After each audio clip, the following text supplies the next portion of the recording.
Hello, my loves, and welcome to a very special edition of In Bed With Me, the Seduction Expert, just in time for Valentine's Day. I know that's a big pressure time of year for a lot of people, especially if they're single or if they've just started dating someone, and I thought it would be great to do a special episode specifically about what my idea of a perfect date is, a perfect first date. So, you can use these techniques on any date that you go on because you always want to make a woman want to spend time with you, to have a fantastic time, to have an unforgettable time.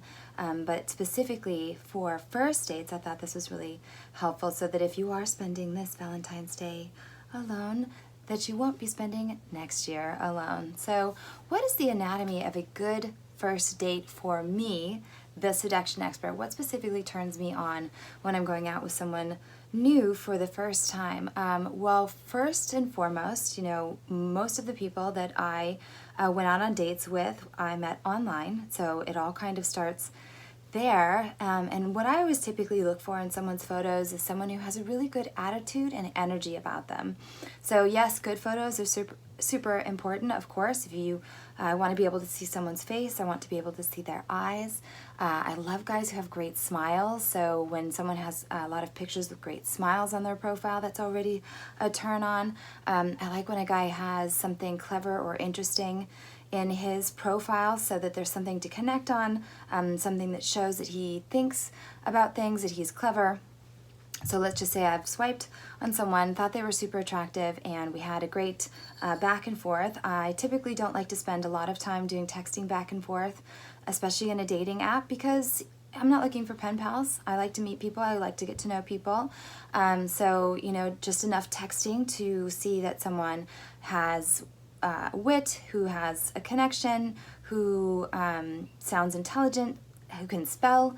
I know these things sound really basic, but for me personally, it's a big turn on or a big turn off if someone doesn't finish their sentences or just writes "what's up?" Hey, that's, if you're looking for a quality woman, you want a woman like that wants a man who wants to invest and put in time and energy, and right off the bat, how you interact just in the dating app. And remember, this is your first impression, right? So for me personally, if I'm going to say yes to a date with someone, they already have to make a super strong first impression with their photos and with the way that they've been texting back and forth. So then my next step is to get on the phone, and most men are really open to that, which I really like a lot. And if someone says no, already he's a no for me, because it's a very simple request I've made of him. It's something, it's a boundary that I'm setting. It's something that I'm saying is a requirement for me. And if somebody already wants to argue or give me trouble about it, or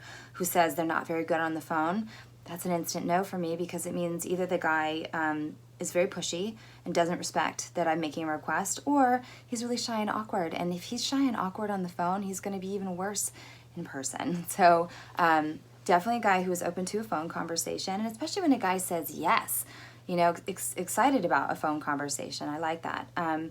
And so when I get on the phone with someone, there's certain things that I'm listening for, looking for.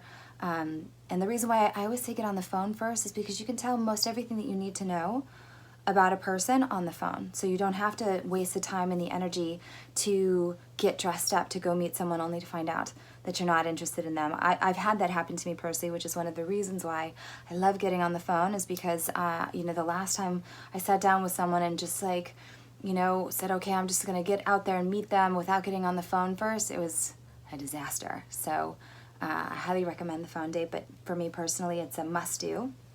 So the things that I'm listening for when I'm on the phone with a guy is, of course, if he has a nice voice, if he has a great sense of humor, if he can make me laugh.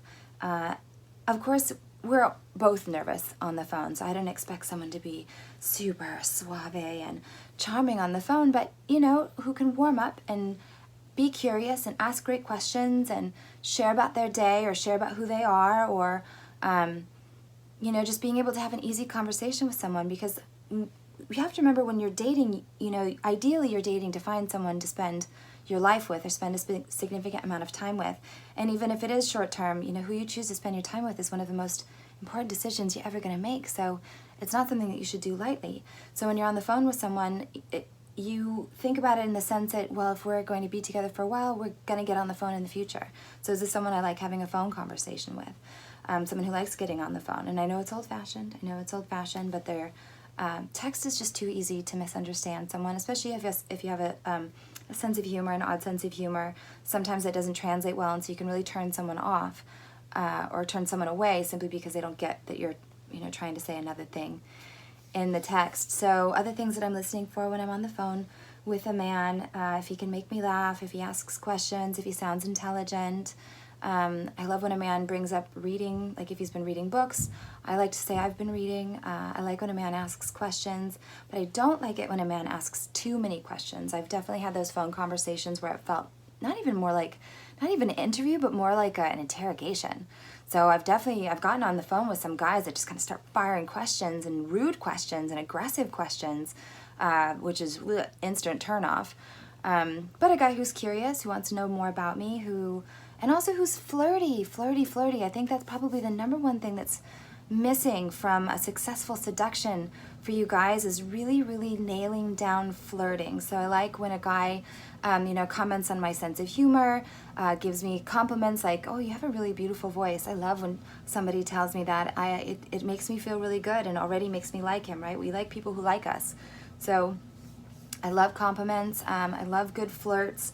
I like when a guy is a little bit sexual, just creates a little bit of sexual tension, but isn't overt. I mean, I had a phone call with a guy once who he just was like, oh, I can tell that you're really sexy and you'd be great in bed and this and this. And mind you, there are absolutely ladies out there who are looking for that kind of connection with a guy. And if you sense that from her, then by all means, give it a try. But for me personally, I like to get to know someone. Remember, women need a reason to want to sleep with you, not just because you showed up. So yes, you want to turn us on a little bit, but don't turn us off by being too aggressive about it or assume that we're up to that already. We need to be warmed up a little bit for that. Other things that I listen for on a phone date is their attitude.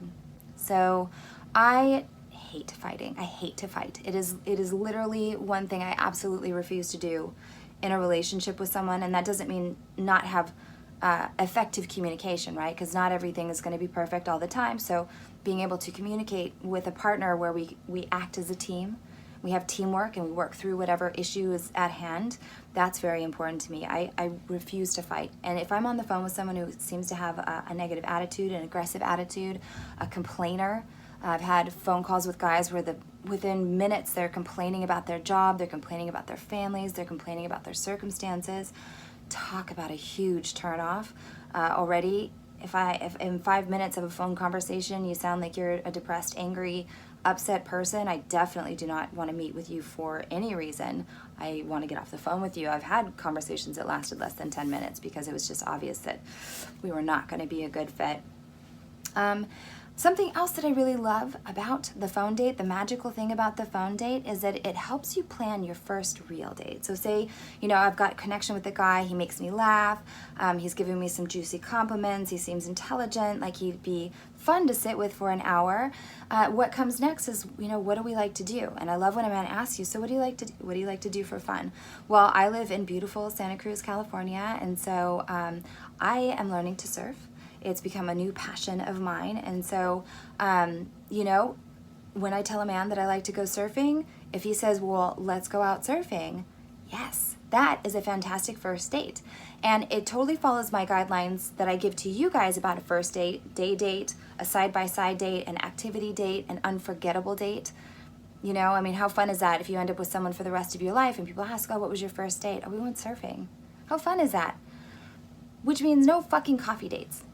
If somebody invites me out for coffee, especially after a phone call when he has the opportunity to ask me what I like to do and what I think is really fun, and he suggests coffee, forget it. He's already not for me. And the reason why is because coffee is boring, it is low investment, it makes a guy seem like he really just doesn't give a shit. Sorry, but that's how it feels. So when you get on the phone, you can see what she's passionate about. Men, when they find out what I'm passionate about, what I'm curious about, and then they suggest that we do it for a first date. One of my favorite first dates was going for a walk on Westcliff here in Santa Cruz. It's a beautiful sunset. sunset place with the waves in the ocean, and you can check out the surfers, and there's people watching. So, you know, when a guy suggested that we go for a walk, I thought it was great. And the point is that you don't have to spend a lot of money to have a fun first date. We went for a great walk, we caught the sunset. He's a surfer, so he was sharing with me some surfing stories, so I got to get to know what he was passionate about, what he was curious about. Another thing I love about that kind of date is being able to stay side by side. So if you have had a chance to check out my masterclass, and if you haven't, go check it out. It's super, super valuable information that is totally free for right now, so don't miss that, because I might not keep it for free for much longer. But it's a great way to gauge proximity and how I feel, right? There are certain men where I meet them, even if we had a nice phone conversation, even if he seems like a nice guy, attractive, whatever, my body knows whether or not I'm attracted to someone, and I trust it, right? I'm a very intuitive person, and I've learned over the years just to trust what my body says yes and no to without me having to give too much thought about it. So when I'm on a walking date with a guy and I can't help but just kind of get closer to him, brush shoulders with him, want to be closer to him, see if he wants to be closer to me, that's a turn on. You guys want to know how to get to a first kiss? That's how I love to get to a first kiss, is by being able to get as close to someone as possible, but being subtle about it.